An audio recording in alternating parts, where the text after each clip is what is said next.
भट्टी साहब, आपसे सवाल हो रहा है। पीटीआई सियासी कमेटी से साबिक अपोजिशन लीडर उमर अयूब और शिबली फराज ने इस्तीफ़ा दे दिया है।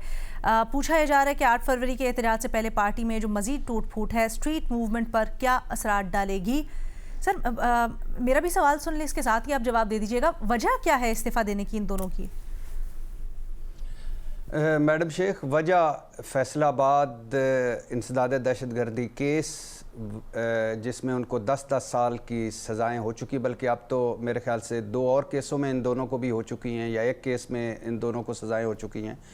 तो वो अंडरग्राउंड हैं, रुपोश हैं, गैर फ़ाल हैं और किसी पार्टी की एक्टिविटी में वो हिस्सा नहीं ले रहे थे। लिहाजा ये पहले से तय था कि वो इस्तीफ़ा भिजवा देंगे। अच्छा। और उन्होंने भिजवा दिया। और ख़ास तौर पर जब अचकज़ई साहब और इलामा नासिर अब्बास साहब दोनों ऐवानों में अपोजिशन लीडर मुकर्रर हुए तो इनका इस्तीफ़ा आना बनता था, नंबर 1। नंबर 2, अगर तो इनके इस्तीफ़ों की वजह से आप कह रहे हैं कि स्ट्रीट मूवमेंट में कोई 19-20 है, तो वो तो ज़ाहिर है उससे कोई फ़र्क नहीं पड़ेगा, क्योंकि इन्होंने तो ना हिस्सा लेना था, ना लीड करना था, ना आना था। हाँ, स्ट्रीट मूवमेंट जो है वो जो इस वक्त है वो ज़ाहिर है अचकज़ई साहब हैं, सुहेल अफरीदी साहब हैं जो लीड कर रहे हैं, तीसरी तरफ अलीमा खान साहबा हैं जो इस हवाले से। बाकी ये सच है कि पाकिस्तान तहरीक इंसाफ के कुछ लोग, बैरिस्टर गोहर और कुछ लोग ये ज़रूर चाहते हैं कि मज़ीद मुहाज़राई ना हो। अच्छा। मगर स्ट्रीट मूवमेंट से कोई ये नहीं है कि हुकूमत ने हिल जाना है या हुकूमत ने चले जाना है। भट्टी साहब, तो मज़ीद मुहाज़राई ना हो क्या मतलब है? क्या वो ये चाहते हैं कि 8 फरवरी को एहतजाज ना हो? नहीं, वो ये चाहते हैं कि पुरअमन एहतजाज हो बिलाशुबा। और आप उनको कुछ खदशात हैं गिर जो हड़ताल का, क्योंकि ये कहा तो यही जा रहा है ना, खदशात क्या? जी बिल्कुल खदशात हैं कि कोई खुदा न खास्ता खून खराबा, कोई खुदा न खास्ता हंगामा आराई, कोई खुदा न खास्ता ऐसी चीज़ ना हो। और दूसरा, मुझे ऐसी भी खबरें मिली हैं कि हुकूमत और पाकिस्तान तहरीक इंसाफ के कोई बैकडोर बातचीत या मुज़ाकरात या इस तरह की हुई है, जिसमें उन्होंने कहा है कि अगर आप 8 फरवरी को बेहतर तर्ज़ अमल का मुज़ाहरा करेंगे तो आपके लिए भी बेहतरी होगी, हम मज़ीद कोई गुंजाइश निकलेगी।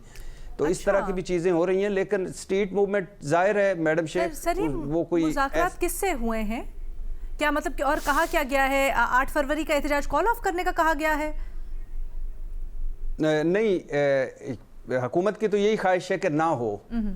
लेकिन चूंकि मौलाना साहब ने भी यौम स्याह मनाने का ऐलान किया, उनकी जमात ने भी, और बाकी तहरीक तहफ़्फ़ुज़ आईन पाकिस्तान ने भी, और अब PTI ने भी, तो अब इस बात पे हो रहा है कि इसको पुरअमन तौर पर गुजार लिया जाए। और हुकूमती कई वज़रा ऑन रिकॉर्ड हैं, वो कह चुके हैं कि जो कुछ भी आगे होगा इनके 8 फरवरी के तर्ज अमल के बाद होगा। तो ये एक तो हुकूमत की ज़ाहिर है ये हिकमत अमली भी रही है या 2 नंबरी भी रही है कि जब भी कोई कुछ राब्ते हो रहे हैं तो उसको उससे जो रियासत से हो रहे हैं कि हुकूमत से हो रहे हैं, PTI के राब्ते हुकूमत से हो रहे हैं। ठीक है। और PTI के कौन से धड़े से हो रहे हैं सर? तहरीक तहफ़्फ़ुज़ आईन पाकिस्तान जिनके ओहदे भी हैं उनसे, या फिर बैरिस्टर गौहर खान साहब टाइप लोगों से? मेरा ख्याल है मैडम शेख, जहाँ तक मैंने सुना है महमूद अचकज़ई साहब से भी बातचीत हुई है उनकी, और सुहेल अफरीदी साहब के साथ तो नहीं, डेफिनेटली बाकी सारों के साथ इंटरेक्शन हुआ है कि आप इसको पुरअमन तरीके से सारा कुछ करें। लेकिन अब ये जो ताज़ा तरीन बात आई है ना, इमरान खान की मेडिकल रिपोर्ट और चेकअप, इसके बाद सूरत हाल थोड़ी सी खराबी की तरफ जा रही है। ओहो, अल्लाह रहम करे। बहुत शुक्रिया भट्टी साहब। मज़हर अब्बास साहब, आज रिपोर्ट पब्लिक कर दी गई है सानिया गोल्ड प्लाजा की। कमिश्नर कराची ने जो मुरतब की है रिपोर्ट, इसके बाद ये भी ऐलान किया गया कि क्या फाइंडिंग्स हैं कमिश्नर की, और साथ ही साथ ये भी कहा गया कि हुकूमत ने फैसला किया है कि हाजिर सर्विस किसी जज से इसकी जुडिशल इंक्वायरी भी करवाई जाएगी। सवाल आपसे ये हो रहा है, आपकी नज़र में क्या ये इक़दामात इत्मीनान बख्श हैं? देखिए, बज़ाहिर तो इत्मीनान बख्श हैं, लेकिन अच्छा होता कि अगर ये अगले 48 घंटे में ही जब वाक़या हुआ था, क्योंकि इसी बुनियादी डिमांड यही आ रही थी जुडिशल कमीशन की, तो उस वक्त ही अगर ये कर दिया जाता, क्योंकि अब तो एक कमेटी ने एक रिकमेंडेशंस भेज दी हैं, बाज़ अफसरान को ओहदों से हटा दिया गया है, तो आपने एक एक्शन तो ले लिया, सही या गलत वो अलग डिबेट है। तो अब आप हाई कोर्ट को क्या रिकमेंड कर रहे हैं? यानी हाई कोर्ट जुडिशल कमीशन बना के क्या करे अब, क्योंकि आपने तो फैसले कर लिए हैं उसमें। दूसरी बात, जो सज़ाएं दी गई हैं वो मेरा ख्याल है नाकाफ़ी हैं। नाकाफ़ी किस लिए हैं कि आपने कहा कि इनके ख़िलाफ़, इन अफसरान के ख़िलाफ़ डिपार्टमेंटल इंक्वायरी होगी। डिपार्टमेंटल इंक्वायरी की अगर हम तारीख पढ़ें तो बड़ी भयानक है। डिपार्टमेंटल इंक्वायरी का मतलब ये कि कुछ नहीं होगा, आपने सस्पेंड कर दिया, चलेगी डिपार्टमेंटल इंक्वायरी में जो चीज़ें होती हैं। बेसिकली डिपार्टमेंट बराह रास्त खुद इन्वॉल्व है। ये अच्छी बात है कि इस इंक्वायरी कमेटी ने जो चीज़ें, जिन महकमों को पॉइंट आउट किया है, जिसमें सिविल डिफेंस है, जिसमें खुद इवन रेस्क्यू 112 है, जिसका मिक्स है, उन्होंने वो दिया है।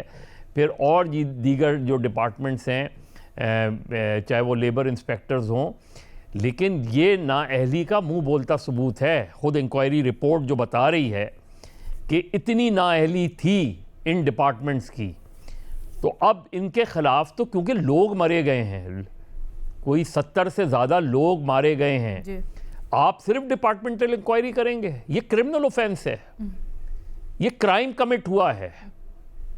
ये सिर्फ नाअहली नहीं है, ये सिर्फ नेग्लिजेंस नहीं है, इट्स अ क्राइम, क्योंकि लोग मर गए हैं, लोग जल के मर गए हैं। तो उस दिन वजीर आला कह रहे थे ना कि कह भी दिया गया है कि FIR दर्ज कर दें, तो उसके नतीजे में आपको नहीं लगता कि इनके खिलाफ भी नहीं? तो इसमें कहाँ लिखा है कि उन सब के खिलाफ? इस रिपोर्ट में नहीं है। मैं पूरी रिपोर्ट अभी तक नहीं पढ़ पाई, मैं साथ साथ उसमें तो लिखा है ना कि, यानी जो मैं अभी शर्जील मेमन साहब की जो प्रेस कॉन्फ्रेंस सुन रहा था, उसमें उन्होंने जिन जिन लोगों के खिलाफ कार्रवाई है उनके खिलाफ डिपार्टमेंटल इंक्वायरी होगी। तो डिपार्टमेंट तो खुद इन्वॉल्व है, तो अब डिपार्टमेंट क्या इंक्वायरी करेगा? जाहिर है उसको कवर अप कर दिया जाएगा।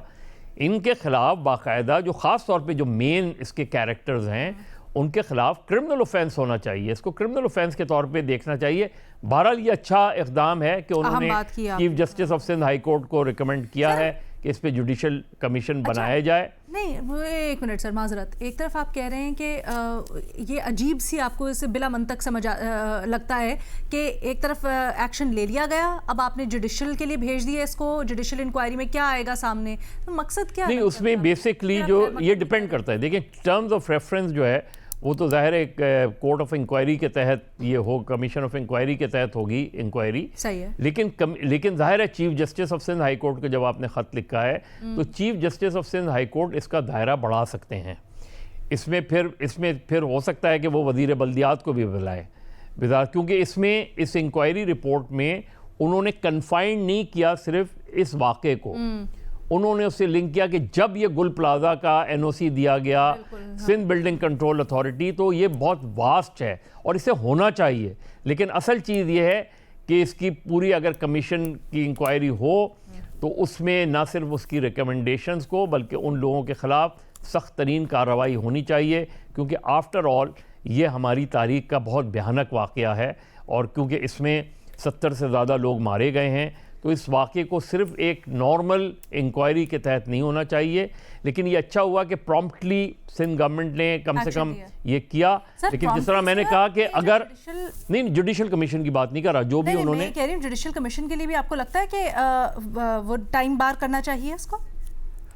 देखिए वो तो कह नहीं सकती सिंध गवर्नमेंट, ये नहीं कह सकती, लेकिन इसको जाहिर है मेरा ख्याल है मैक्सिमम 3 महीने से आगे नहीं जाना चाहिए। और इसके सिर्फ यही नहीं हो कि गुल प्लाजा को एक एग्जाम्पल बना के शहर में इस वक्त जो सूरत हाल है, शहर में जो हाई राइज बिल्डिंग्स बन चुकी हैं और जो बन